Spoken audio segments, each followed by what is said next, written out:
What is up, guys? Welcome to another video, and today we're here for some more Need for Speed 2017, and today we are here with a 350Z. Now, before we get into today's video, I just want to say a huge thank you to Theo Black Panther. He gave me this gameplay, and he's given me a lot more gameplay, which I'm going to be sharing over the course of the next few days. Don't worry if you've already seen this gameplay. I'm going to try to point out a few things which you may have not noticed when he showed this on his channel originally. I wouldn't advise taking YouTubers' content. I have special permission to use this.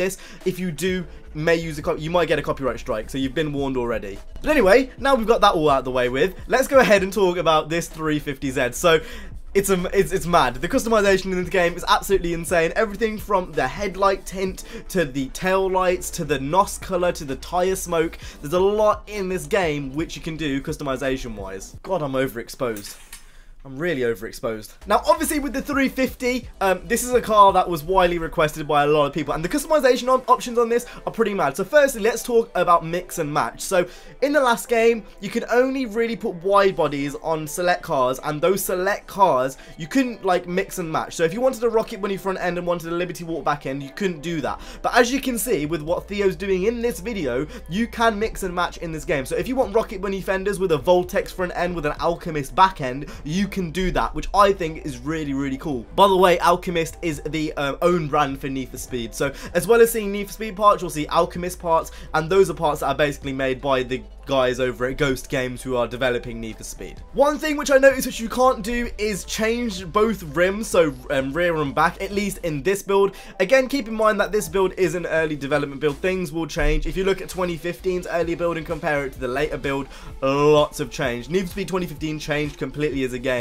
through its life cycle, and you know, just keep that in mind as you're watching this gameplay. Things are subject to change, but in this build at least you can't change both the rims, which is a bit annoying, but it's not really a make or break feature. It doesn't really bother me too much, especially with the amount of stuff they've added. Also, obviously subject to change, the amount of customization and parts for this car. Can I see it changing? Probably not, but again, keep in mind you can still mix and match, and there's a lot more parts than there was in 2015. It's a huge upgrade. You've still got your stretch tires, you've still got your rims, you know, all the massive rim choice.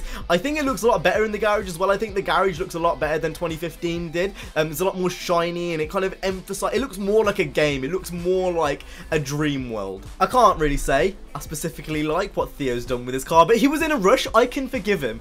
Again, I'm looking forward to getting my hands on Need for Speed 2015 come this September, I believe is the earliest time I'm going to get my hands on this, because I'm going to EGX, so if you guys are going to EGX as well, I might see some of you guys there. But I'm looking really forward to it. You know, with all the gameplay we've been shown, I would have liked to see some racing, and I would have liked to see some cop action, but this 350, it kind of epitomizes why I'm looking forward to Need for Speed. The customization still looks phenomenal, you know, as phenomenal as it did in the first game. And you know, people had their issues with the first game. I think the customization was very good in that game, the best that it has been in a racing game in years. But anyway, going back to the gameplay, you can see Theo is messing around with the rims at this point, and to be honest, I think the most exciting thing about the whole customization as a whole is the mix and match for me. I think that was the biggest step up from the last game. But as well as that, also NOS color and tire smoke, they're not shown in this video specifically, but they have been confirmed. So you're going to be able to change your NOS color and your tire smoke, which makes me think there's going to be a lot of customization options which aren't shown in like this specific E3 build, which are going to appear in the game.